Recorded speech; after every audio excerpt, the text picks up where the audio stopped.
Saudações, caros amigos. O tema de hoje é as ilusões do suicídio. E por que a gente deve falar sobre isso agora?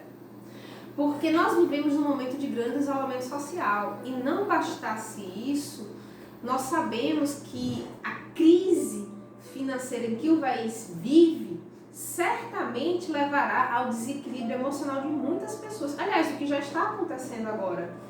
Então, há uma preocupação em que num ato translocado de desespero, de angústia, de desorientação, algumas pessoas recorram a essa prática terrível como forma de fugir ao sofrimento, o que é um equívoco.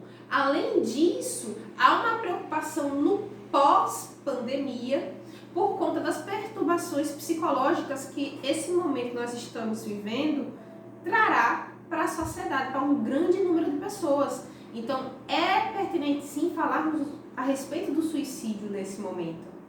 Além disso, é preciso que a gente contextualize essa prática do ponto de vista histórico. Primeiro, é importante nós falarmos a respeito do egípcio, ou melhor, da antiguidade egípcia.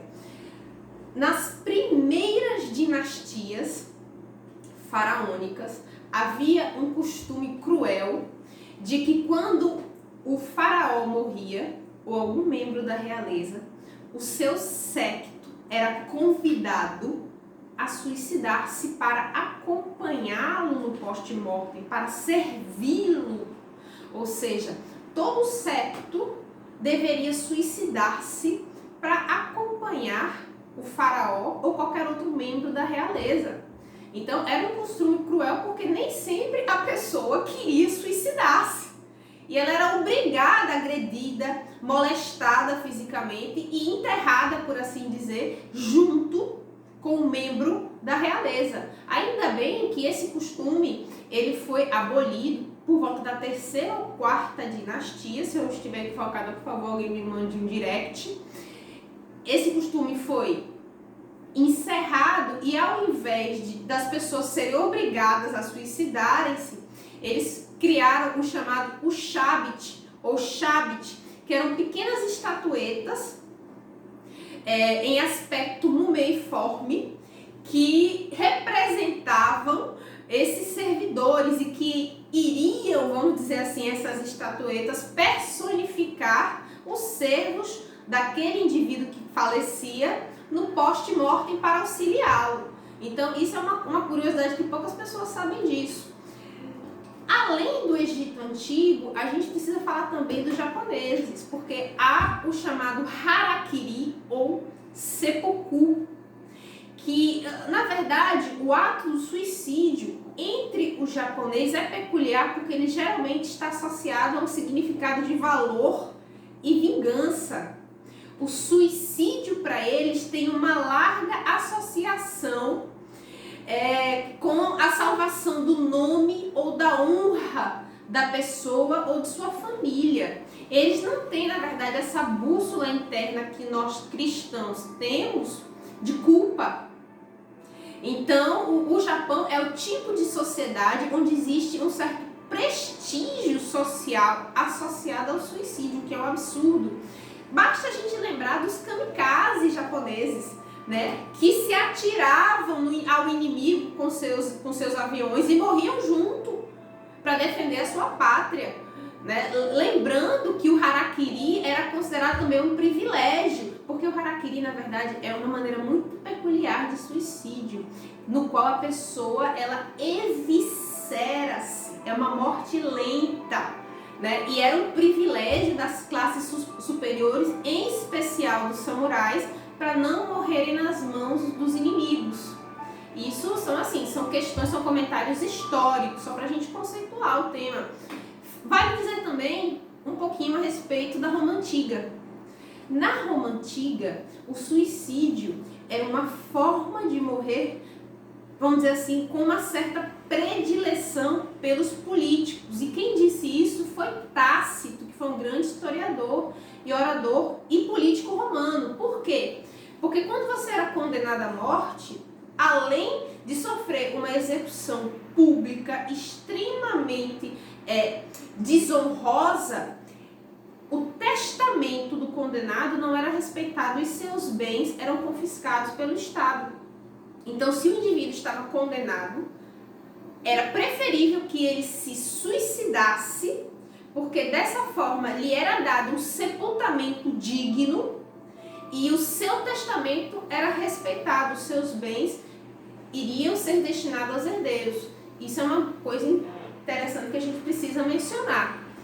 Agora, o que o Livro dos Espíritos diz a respeito do tema? Kardec, que era um excelente perguntador e por conta disso fazia as melhores perguntas e tinha as melhores respostas, ele se preocupou, obviamente, com esse tema. E no item 944, perguntou aos espíritos de escola: tem o homem o direito de dispor da sua vida? E foi respondido: não, só a Deus assiste esse direito. O suicídio voluntário importa numa transgressão dessa lei.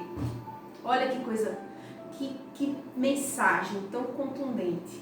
No item A dessa mesma questão, Kardec pergunta: não é sempre voluntário o suicídio? E foi respondido: o louco que se mata não sabe o que faz. Então, ali ele já está indiretamente dizendo que é uma escusa, vamos dizer assim, a loucura. Lógico que mesmo a loucura tem seus aspectos, né? Muitas vezes os obsessores que induzem, então isso é uma coisa que deve ser bem raciocinada. Até essa resposta ela deve ser raciocinada com muito cuidado.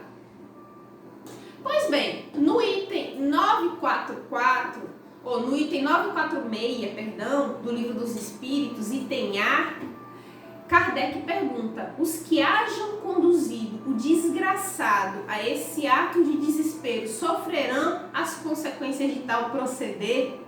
E os espíritos de escola responderam: ó, esses, ai deles, responderão como por assassínio. Ou seja, não há apenas a responsabilidade daquele que se suicida, porque o livre-arbítrio, em última instância, ele sempre é atribuído a quem se suicida. No entanto, é preciso que se diga: as pessoas que induzem outros a suicidarem-se também são responsabilizadas. Por isso que nós adquirimos um compromisso muito grande quando cometemos atos, quando escrevemos, quando publicamos, quando fazemos manifestações que podem induzir outras pessoas a um ato deslocado como suicídio. Meu próximo romance, ele vai tratar exatamente esse tema da questão do suicídio, vinculado inclusive à responsabilidade afetiva. Quantas pessoas, em virtude de uma decepção amorosa, em virtude de condutas equivocadas de terceiros, não são levados a suicidar-se? Então isso é uma questão que deve ser refletida com muito cuidado. Pois bem, agora quais são as consequências espirituais mais comuns da prática? A primeira delas, e são muitas, mas a primeira delas é que todo suicida, em suas encarnações posteriores, apresentará a repercussão perispiritual do delito cometido no pretérito. Ou seja, se o indivíduo, por exemplo, suicidou-se com um tiro que dilacerou o cérebro, ele vai sofrer a repercussão desse ato no seu perispírito, que importará numa nova existência, ostentando as consequências físicas do ato. E muitas vezes é necessário mais de uma reencarnação para você reequilibrar o perispírito lesionado. Lógico que a espiritualidade não faz contas matemáticas. Não é porque você se suicidou por enforcamento que você vai reencarnar com um problema respiratório, com um problema no pescoço. Não é assim que funciona. Por quê? Porque os arquitetos do processo reencarnatório levam em consideração o nosso mérito, as nossas aquisições morais. Então, tudo isso é sopesado no momento que o indivíduo expiará os seus atos equivocados do pretérito. Mas é sem sombra de dúvida, todo indivíduo que suicidou-se, ele retornará nas suas existências posteriores, às vezes mais de uma, com as repercussões físicas e ou mentais da prática. Isso é fato.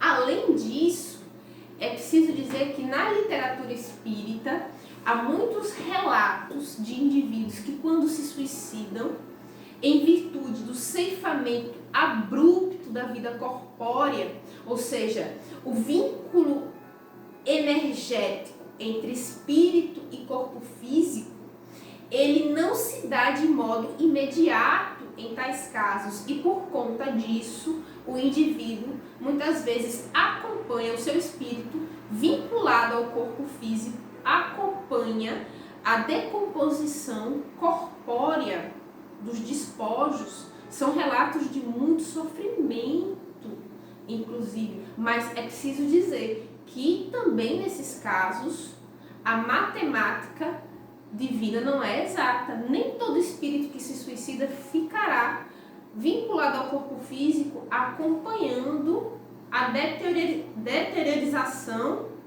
da vestimenta corpórea. Isso é muito relativo, mas são numerosos os relatos na literatura espírita e é um fato que a gente não pode desconsiderar.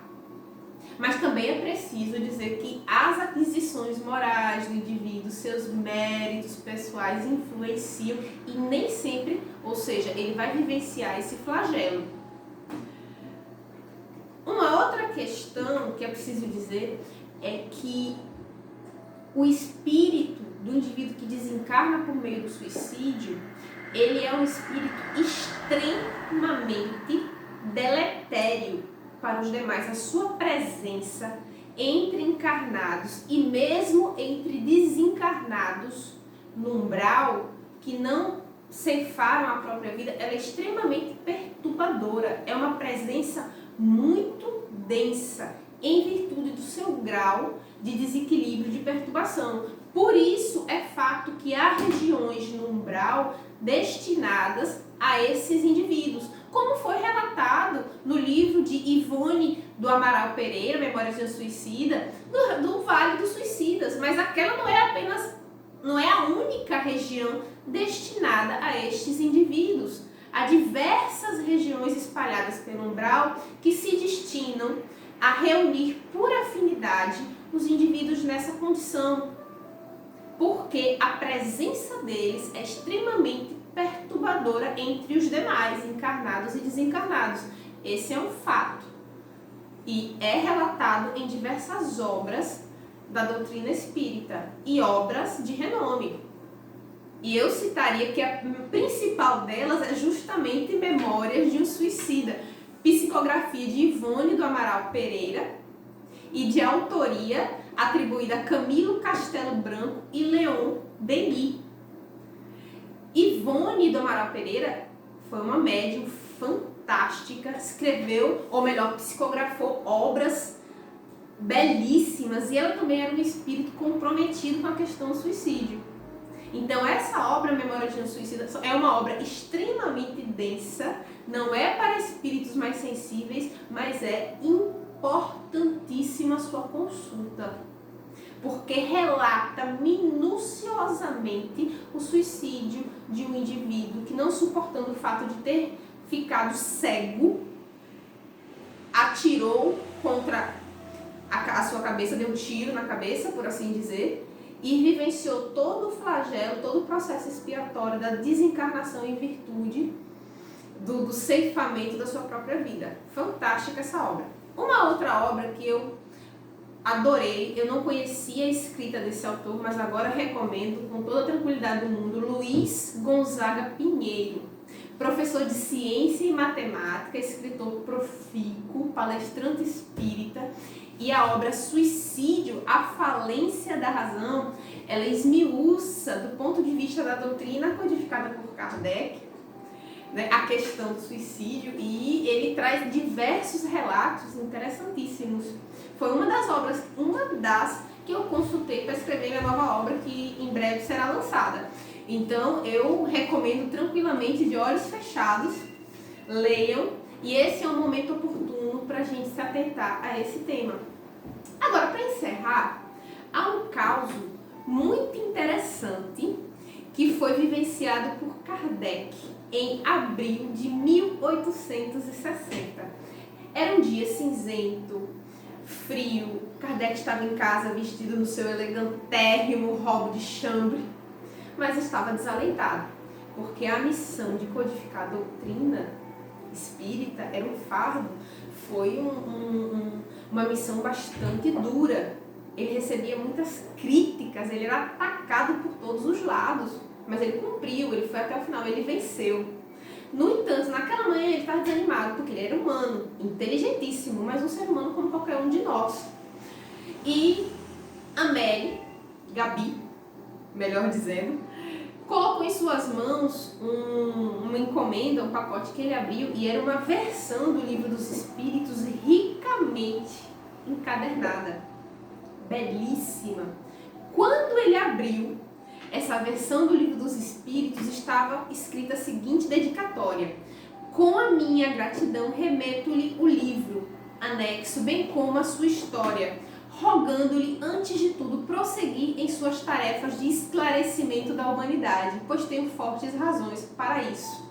Junto do livro, muito bonito, havia uma carta em que um encadernador de profissão lhe relatou seu drama pessoal. Ele havia perdido a esposa, o grande amor da sua vida, e ele se entregou ao alcoolismo, perdeu o emprego e vinha namorando a ideia de se atirar da Ponte Marie, que é uma ponte que passa por cima do rio Sena. E numa determinada madrugada de desespero, decidido a ceifar a própria vida, ele se dirigiu à Ponte Marie. Quando ele estava subindo no parapeito da ponte, caiu sobre ele um livro que estava no parapeito da ponte. Quando ele pegou esse livro, estava escrito o Livro dos Espíritos. Quando ele abriu a obra, ele abriu justamente no trecho que mencionava a questão do suicídio. Ele leu e ficou chocado. Naquela mesma noite, ele pegou a obra, foi para casa e leu de um jato e desistiu de suicidar-se, porque ele havia finalmente entendido que a vida prosseguia para além do túmulo e que ele iria reencontrar a mulher amada. Então, como forma de agradecimento àquele livro que ele encontrou em cima da ponte no dia que ele ia se suicidar, ele fez uma encadernação belíssima e mandou a Kardec como agradecimento. E Kardec recebeu justamente naquela manhã em que ele se encontrava extremamente desalentado. Então, meus queridos, essa é a mensagem de hoje, para dizer que o suicídio é uma ilusão, porque a vida continua em todos os aspectos. Digo a vocês que tenham calma, tenham fé. Keep calm and leiam Kardec. Tenham coragem, confiança e esperança, porque nós venceremos. Até breve. Fiquem com Deus.